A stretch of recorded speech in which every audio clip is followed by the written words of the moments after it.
So student welcome back again with the new chapter and with the new topics.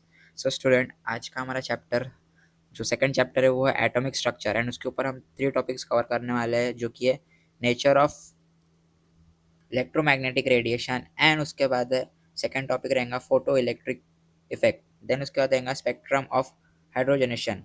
So student ये 3 topics हम complete करने वाले हैं इस लेक्चर में और उसके ऊपर हम एमसीक्यूज प्रैक्टिस सॉल्व करेंगे।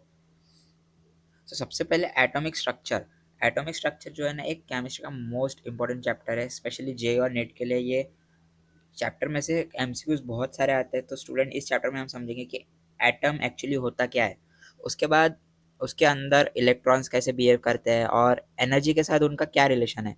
तो स्टूडेंट सिंपल वर्ड्स में ये चैप्टर बताता है कि मैटर का स्मॉलेस्ट यूनिट एटम कैसे काम करता है। तो इस चैप्टर को स्ट्रॉन्ग करने का आपको आगे के टॉपिक्स जैसे केमिकल बॉन्डिंग, पीरियोडिक टेबल और स्पेक्ट्रोस्कोपी, सो ये बहुत इजी लगने लगेगा। सो स्टूडेंट सबसे पहला जो टॉपिक रहेगा वो हमारा रहेगा नेचर ऑफ इलेक्ट्रोमैग्नेटिक रेडिएशन। सो इस टॉपिक में हम पढ़ेंगे कि लाइट रेडिएशन एक्चुअली क्या होता है। लाइट सिर्फ वेव नहीं होती है, बल्कि वो वेव प्लस पार्टिकल दोनों नेचर शो करता है। ओके, सो वेव प्लस वो पार्टिकल नेचर यानी दोनों शो करता है। सो स्टूडेंट वो क्या है, ड्यूअल नेचर है। सो उसमें क्या होता है कि वेव जो है वेव फॉर्म में वेवलेंथ और फ्रीक्वेंसी होता है। सो स्टूडेंट पार्टिकल फॉर्म में क्या होता है कि एनर्जी पैकेट्स होते हैं, जैसे फोटॉन्स कहते हैं हम। तो स्टूडेंट इसमें एक इम्पॉर्टेंट चीज़ ये है कि लाइट की एनर्जी जो है वो डायरेक्टली फ्रीक्वेंसी पे डिपेंड करती है। ओके, नाउ है फोटो इलेक्ट्रिक इफेक्ट। सो ये टॉपिक एक्सप्लेन करता है कि लाइट जब मेटल सरफेस पे पड़ती है तो इलेक्ट्रॉन्स कैसे इंक्रीज होती है यानी कैसे वो निकलते हैं। तो स्टूडेंट उसमें क्या है कि हर मेटल के लिए ना एक मिनिमम फ्रीक्वेंसी होती है जिसे हम थ्रेशोल्ड फ्रीक्वेंसी कहते हैं। अगर लाइट की फ्रीक्वेंसी उससे कम है तो क्या हुआ, इलेक्ट्रॉन नहीं निकलेगा उससे, और ज़्यादा है तो इलेक्ट्रॉन जो है वो तुरंत निकलता है। तो इससे क्या प्रूव हुआ कि इससे जो है लाइट पार्टिकल्स यानी जो फोटॉन है फोटॉन की तरफ बिहेव करती है। तो स्टूडेंट इस डिस्कवरी के लिए आइंस्टाइन को नोबेल प्राइज मिला था, you know. Now spectrum of hydrogenation atom. So student इसमें इस टॉपिक में हम देखेंगे कि हाइड्रोजन एटम जब एक्साइटेड होता है तो स्पेसिफिक कलर का लाइट इमिट होता है यानी इमिट करता है।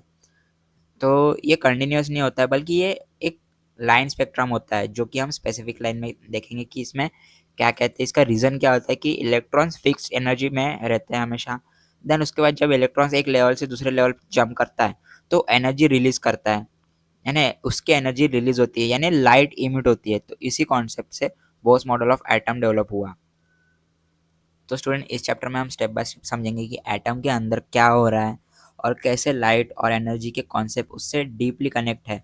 और अपने ये चैप्टर मास्टर करने कर लिया तो केमिस्ट्री का हाफ गेम स्ट्रांग हो जाएगा।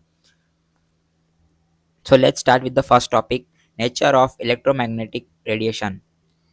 So student first topic start करने से पहले हम देखेंगे एटॉमिक स्ट्रक्चर का इंट्रोडक्शन देखेंगे। और so student, atomic structure studies structure of atoms and electron behavior, then connects with physics plus chemistry concept, then explains that की energy and light interaction, then उसके बाद electron movement।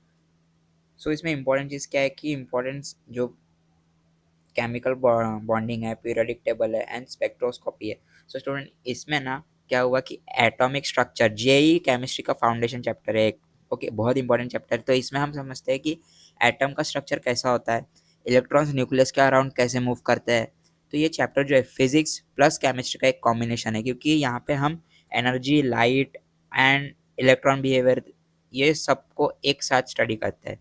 ये explain करता है कि लाइट और एनर्जी का interaction, electron का मूवमेंट बिटवीन एनर्जी लेवल्स क्या है करके। उसके बाद ये चैप्टर जो है ये चैप्टर किसके ऊपर बेसिक, केमिकल बॉन्डिंग जो बॉन्ड कैसे बनता है, एंड पीरियोडिक टेबल जो कि प्रॉपर्टीज क्यों चेंज होती है, एंड उसके बाद स्पेक्ट्रोस्कोपी जो लाइट का यूज़ करके एटम स्टडी करेंगे। उसके बाद अगर ये स्ट्रांग है तो केमिस्ट्री स्ट्रांग है स्टूडेंट इसमें। Now nature of electromagnetic radiation. So student इसमें ना इलेक्ट्रोमैग्नेटिक रेडिएशन जिसे हम EMR, energy travelling as waves, जिसमें no medium needed, required. Okay, so इसमें क्या होता है कि इलेक्ट्रोमैग्नेटिक रेडिएशन एनर्जी का एक फॉर्म है जो वेव्स के फॉर्म में ट्रैवल करती है, और इसके लिए ना एक किसी मीडियम की ज़रूरत नहीं होती है, इसलिए ये लाइट वैक्यूम में भी ट्रैवल कर सकता है। सो स्टूडेंट, ईएमआर जो है, ईएमआर का रेंज बहुत वाइड होता है, जो कि रेडियो वेव से लेकर गामा रेज तक के है। तो स्टूडेंट, ईएमआर का सबसे इम्पोर्टेंट कॉन्सेप्ट इसका ड्यूअल नेचर है, यानी ये वेव भी बिहेव करती है और पार्टिकल भी। मतलब वेव नेचर में वेवलेंथ एंड फ्रीक्वेंसी इंपॉर्टेंट होते हैं, जिनके बीच इनवर्स रिलेशन होता है, पार्टिकल नेचर जो कि पार्टिकल नेचर में एनर्जी स्मॉल पैकेट्स में होती है, जिसे फोटॉन्स कहते हैं, राइट, जिसे हम फोटॉन्स कहते हैं। और ये ड्यूअल नेचर क्लासिकल फिजिक्स से एक्सप्लेन नहीं किया, फिजिक्स से एक्सप्लेन नहीं हो पाया, क्योंकि इसी वजह से मॉडर्न क्वांटम थ्योरी का डेवलप हुआ। तो स्टूडेंट्स, क्या हुआ कि लाइट सिर्फ वेव नहीं है, सिर्फ पार्टिकल नहीं है, दोनों है, और यही ड्यूअल नेचर मॉडर्न फिजिक्स का बेस है ना। photoelectric effect, so electrons emitted from metal by light then proves particle nature of light। so student, इसमें क्या है, फोटो इलेक्ट्रिक एक ऐसा फिनोमिना है जिसमें जब लाइट किसी मेटल सरफेस पर गिरती है तो इलेक्ट्रॉन्स उस सरफेस से निकल जाती है। देन उसके की पॉइंट देखो, needs threshold frequency, then below n O, that is no emission. Then energy depends on frequency, not intensity. That explained by Albert Einstein and foundation of quantum mechanics। So student, इसमें क्या है कि देखो, ये experimental classical wave theory को fail कर देता है और प्रूव करता है कि लाइट पार्टिकल्स नेचर भी शो करती है। सो इसमें एक इंपॉर्टेंट कॉन्सेप्ट है कि थ्रेशोल्ड फ्रीक्वेंसी, यानी कि मिनिमम फ्रीक्वेंसी जिसके बिना इलेक्ट्रॉन इमिशन पॉसिबल ही नहीं होता है। अगर स्टूडेंट लाइट की इंटेंसिटी हम इंक्रीज भी कर दे, तो लेकिन जो फ्रीक्वेंसी है, फ्रीक्वेंसी कम है, तो इलेक्ट्रॉन नहीं निकलेगा। ये बताता है कि इलेक्ट्रॉन इमिशन एनर्जी फ्रीक्वेंसी पर डिपेंड करती है और इंटेंसिटी पर नहीं करती। सो स्टूडेंट, इस फिनोमेना को अल्बर्ट आइंस्टाइन ने एक्सप्लेन किया और इसी से क्वांटम मैकेनिक्स का फाउंडेशन डेवलप हुआ। तो student, photo electric effect proof करता है कि एनर्जी कंटिन्यूस नहीं होती है, वो डिस्क्रीट पैकेट्स जैसे फोटॉन्स में ट्रांसफर होती है। So now spectrum of hydrogen atom. So student, इसमें क्या होता है कि इसमें हाइड्रोजन एटम का स्पेक्ट्रम कंटिन्यूस नहीं होता है, बल्कि वो डिस्क्रीट लाइंस का होता है, जिसे लाइन स्पेक्ट्रम कहते हैं। ये लाइंस तब बनती है जब इलेक्ट्रॉन एक हायर एनर्जी लेवल से लोअर एनर्जी तक ट्रांजिशन करता है और एनर्जी लाइट के फॉर्म में रिलीज होती है। सो इससे क्या प्रूव होता है कि इलेक्ट्रॉन्स रैंडम एनर्जी पर एग्जिस्ट नहीं करता है, वो फिक्स्ड एनर्जी लेवल पे होते हैं। और हाइड्रोजन स्पेक्ट्रम में डिफरेंट सीरीज होती है, जैसे लाइमन यूवी रीजन और Balmer visible Paschen, then Brackett और पीफन जो कि इंफ्रारेड है। और हर सीरीज इलेक्ट्रॉन के डिफरेंट एनर्जी ट्रांजिशन को रिप्रेजेंट करती है। So student, spectrum of hydrogen atom यानी लाइन स्पेक्ट्रम ये प्रूफ करता है कि एनर्जी लेवल डिस्क्रीट होते हैं। तो स्टूडेंट, इलेक्ट्रॉन सिर्फ स्पेसिफिक एनर्जी स्टेट में ही एग्जिस्ट कर सकते हैं ना। Bose model and importance. तो स्टूडेंट, इसमें क्या होता है कि बोस मॉडल, तो इसमें ना नील्स बोस ने एटॉमिक स्ट्रक्चर को एक्सप्लेन करने के लिए एक मॉडल दिया जिसमें electron nucleus around fix circular orbits में मूव करते हैं। ओके, जो कि एनर्जी लेवल या शेल्स कहते हैं, जिनको एनर्जी लेवल्स और शेल्स कहते हैं। तो इन ऑर्बिट्स में ना इलेक्ट्रॉन का एनर्जी क्या होता है, क्वांटाइज्ड एनर्जी होता है। सो इसमें यानी ये फिक्स्ड होता है, और इलेक्ट्रॉन जब एक ऑर्बिट से दूसरे ऑर्बिट में जंप करता है तब एनर्जी अब्जॉर्ब या इमिट होती है, जिससे बोस मॉडल ने हाइड्रोजन स्पेक्ट्रम को सक्सेसफुली एक्सप्लेन किया और एक मैथमेटिकल फार्मूला दिया जिससे हम एनर्जी, वेवलेंथ और फ्रीक्वेंसी कैलकुलेट कर सकते हैं, राइट। तो स्टूडेंट, ये जो है ये मॉडल के न्यूमेरिकल्स में बहुत इंपॉर्टेंट है और थ्योरी को प्रैक्टिकल कैलकुलेशन से कनेक्ट करता है। सो स्टूडेंट बोस मॉडल ने फर्स्ट टाइम क्लियरली दिखाया कि इलेक्ट्रॉन जो होते हैं, इलेक्ट्रॉन्स रैंडम नहीं होते, वो फिक्स्ड एनर्जी लेवल में रहते हैं, यानी क्वांटम थ्योरी का बेस बना हुआ है। सो स्टूडेंट अब तक क्या हमने देखा कि लाइट का behaviour, electron transition, energy quantization, spectrum, Bohr's model, ये सब क्लियर किया। तो स्टूडेंट एटॉमिक स्ट्रक्चर सिर्फ थ्योरी नहीं है, ये वो चैप्टर है जहाँ से हम समझते हैं कि यूनिवर्स का सबसे छोटा पार्टिकल कैसे बिहेव करता है, और वही बिहेवियर पूरी केमिस्ट्री को कंट्रोल करता है। सो स्टूडेंट हमने टॉपिक समझ लिए। ओके, अब इसके ऊपर हम एमसीक्यूज प्रैक्टिस करेंगे। So now, which of the following has highest frequency?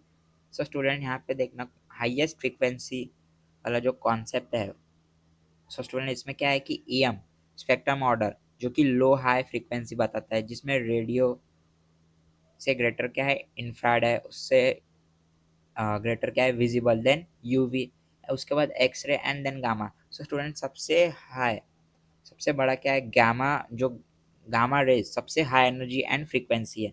So student option D, gamma rays, क्योंकि फ्रीक्वेंसी जो है वो इंक्रीज है, देन उससे एनर्जी भी इंक्रीज है, और उसके बाद गामा सबसे पावरफुल है। सो हमारा जो ऑप्शन डी है गामा रेज वो करेक्ट है।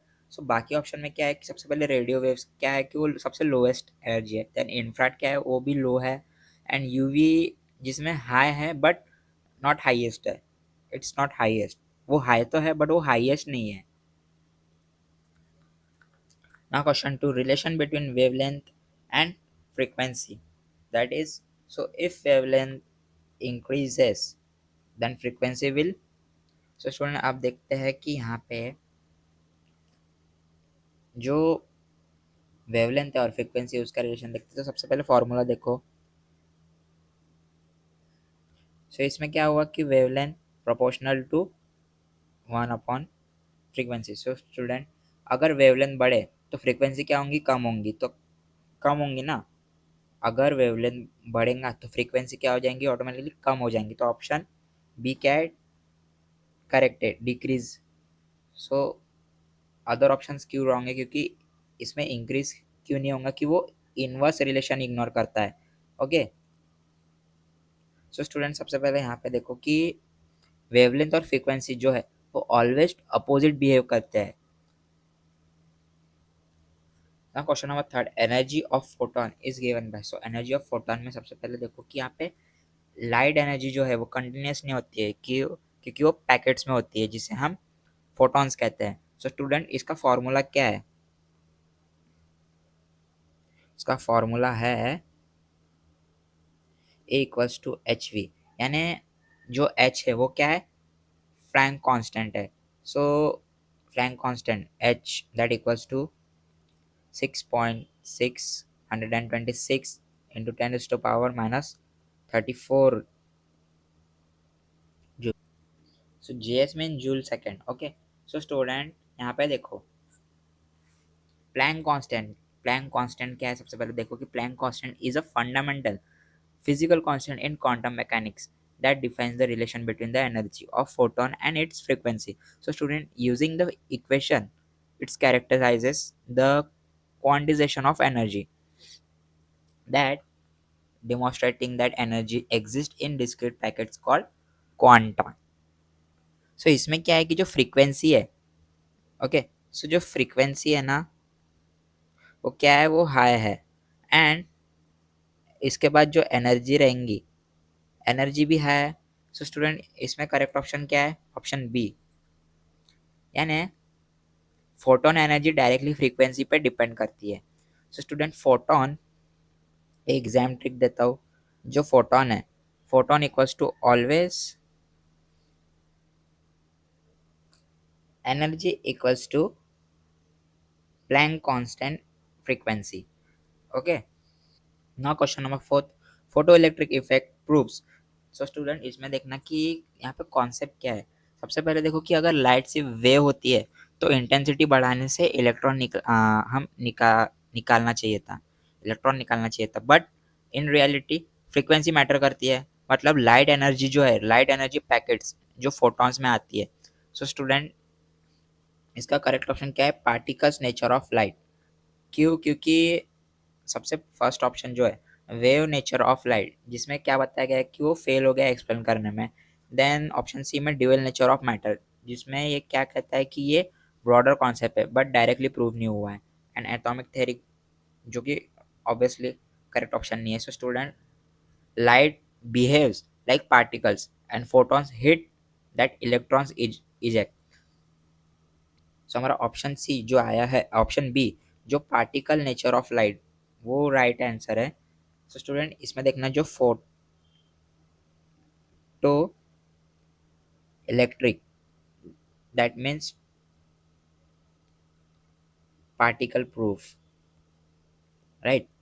मैंने जस्ट मैंने अभी कॉन्सेप्ट के थ्रू बताया कि अगर लाइट से वेव होती है तो इंटेंसिटी बढ़ाने से इलेक्ट्रॉन निकालना चाहिए था, बट रियलिटी फ्रीक्वेंसी मैटर करती है, और मतलब लाइट एनर्जी पैकेट जो है, लाइट एनर्जी पैकेट्स वो फोटॉन्स में आती है ना। Question number 5, threshold frequency means. So threshold frequency means क्या होता है कि हर मेटल के लिए एक मिनिमम फ्रीक्वेंसी होती है। अगर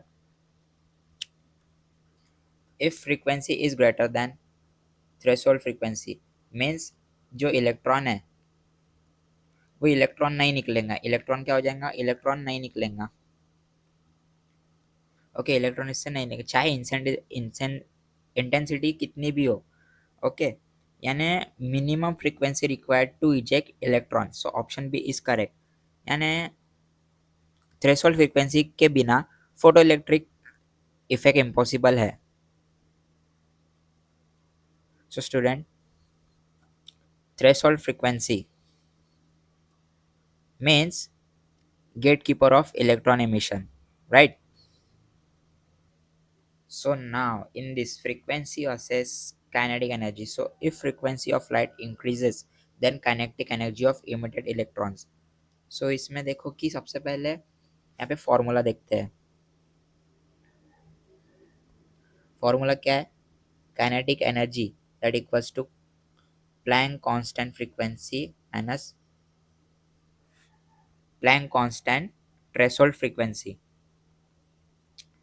अगर समझो कि जो फ्रीक्वेंसी है वो इंक्रीज है और काइनेटिक एनर्जी वो भी इंक्रीज है, तो इंटेंसिटी का काइनेटिक एनर्जी पे इफेक्ट नहीं होता है। सो उसके थ्रू क्या हुआ कि ऑप्शन भी करेक्ट है, क्योंकि वो इंक्रीजेस हो रहा है। यानी कि फ्रीक्वेंसी, यानी higher frequency that means more energy energetic electrons. So student, इसका मतलब क्या हुआ कि frequency controls energy and intensity controls number of electrons. Now which equation represent photoelectric effect? So student, Einstein equation के through जो Planck constant frequency that equals to Planck constant frequency, threshold frequency plus kinetic energy. So इसमें क्या हुआ कि जो H V है, H V क्या है? H V is a incoming energy, then Planck constant threshold frequency, इसमें क्या होता है कि it's a energy to remove electron, and उसके बाद kinetic energy that means left over energy. So students, यहाँ पे देखो energy conservation photoelectric effect में भी फॉलो होता है, जिसके थ्रू हमें क्या कहेंगे कि photo electric that equals to Einstein only. So option B is correct, Einstein equation के थ्रू। ना हाइड्रोजन स्पेक्ट्रम इज, सो इनमें से हाइड्रोजन स्पेक्ट्रम कौन सा है? सो स्टूडेंट, सबसे पहले हमें ऑब्जर्व करना पड़ेगा ये चीज़ कि लाइट कंटिन्यूस नहीं होती है, लाइंस में मिलती है वो। ओके, कि उसका रीज़न ये है कि इलेक्ट्रॉन जो है, इलेक्ट्रॉन सिर्फ फिक्स एनर्जी लेवल में जंप करता है, राइट। सो ऑप्शन बी क्या है? लाइन स्पेक्ट्रम, जो कि करेक्ट ऑप्शन है हमारा। क्यों? क्योंकि discrete lines that means quantized energy level का प्रूव है। So student, hydrogen that means line spectrum always. So now Balmer series lies in. सो बाल्मर सीरीज किस पे लाइज करते हैं? तो सीरीज क्लासिफिकेशन देखते हैं। जो लाइमैन है वो क्या है? यूवी। देन उसके बाद बाल्मर दैट मीन्स विजिबल, और उसके बाद पैस्चन मीन आईआर। सो स्टूडेंट इसमें क्या है कि बालमार सबसे इम्पोर्टेंट है, क्यों? क्योंकि वो विजिबल है, राइट? क्यों? क्योंकि वो विजिबल है। सो स्टूडेंट विजिबल स्पेक्ट्रम का हाइड्रोजन सीरीज मतलब बालमार। सो ऑप्शन बी क्या है? Visible region. So option B is correct, visible region, क्योंकि बालमार दैट मीन्स विजिबल, यानी मोस्ट रिपीटेड क्वेश्चन है ये जेई और नीट में। ना last question, according to Niels Bohr's electrons. So student यहाँ पे देखो, जो बोर्स ने क्या बोला था कि इलेक्ट्रॉन फिक्स सर्कुलर ऑर्बिट में मूव करता है, राइट? और उसके बाद एनर्जी जो है एनर्जी क्वांटाइज्ड होती है, मीन्स इलेक्ट्रॉन रैंडम एनर्जी पे एग्जिस्ट नहीं कर सकता है। सो यहाँ पे ऑप्शन चेक करेंगे, option A move randomly, then stay fixed, and option C revolve in fixed energy levels, and option C are absent. So student मैंने अभी अभी बताया कि बोस ने क्या कहा था कि इलेक्ट्रॉन फिक्स सर्कुलर ऑर्बिट में मूव करता है, तो एनर्जी क्वांटाइज होती है और इलेक्ट्रॉन जो होते हैं रैंडम एनर्जी पे एग्जिस्ट नहीं कर सकता। सो स्टूडेंट ऑप्शन सी क्या है? Revolve in fixed energy level. So option C is correct. क्यों? क्योंकि बोस मॉडल ने एटॉमिक स्ट्रक्चर को मैथमेटिकली एक्सप्लेन किया था। So Bohr's model that equals to fixed orbit plus fixed energy. So student atomic structure के लिए 10 questions अगर deeply समझ लिया तो तुमने ऑलमोस्ट चैप्टर का कोर क्रैक किया है। अब न्यूमेरिकल्स और एडवांस क्वेश्चन ऑटोमेटिकली इजी हो लग जाएंगे आपको। So stay tuned for the next 3 topics and next 10 questions.